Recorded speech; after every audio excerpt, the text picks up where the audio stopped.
This locking system has been around for a very long time, and as you can see, it's different than the traditional tongue and groove that you would have on a normal product. So in other hardwood flooring products, you have a tongue and then a groove. This one has a tongue and then a long locking groove. And this locking system is meant to eliminate separation between the joints during the seasons. As humidity levels change throughout the seasons, the floors are going to expand and shrink because it's wood.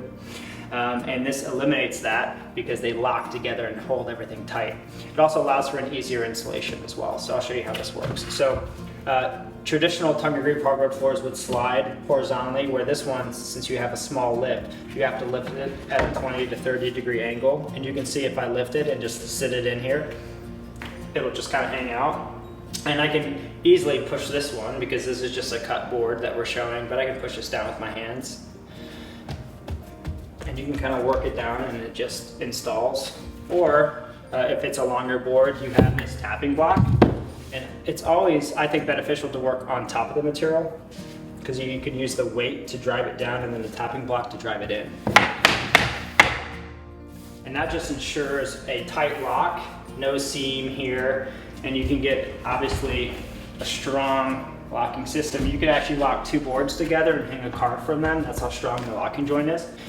Shell has a locking pin called the 5S pin in the end joint of every row, and that locks the end seam and prevents any raise in the end of the board.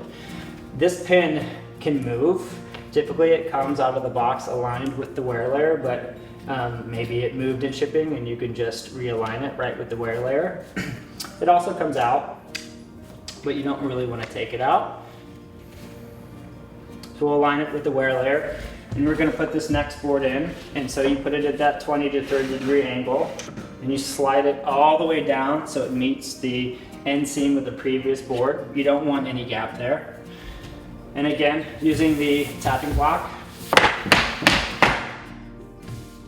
and this is fully engaged. And there's this nice groove in the tapping block that allows you to engage the pin. You can either do that with the tapping block, or you could do it with the next row. But that pin, what happens is when the pin gets hit by the next row or this block, it slides in and locks. And so you can see it here. There's the groove, and that has fully locked this board together. And there's a couple ways to get it apart. There's a locking tool that we provide that allows you to pull it and unlock it, or you can uninstall the whole row and slide it with your hands. I think an easier method is to use the tapping block to slide it apart.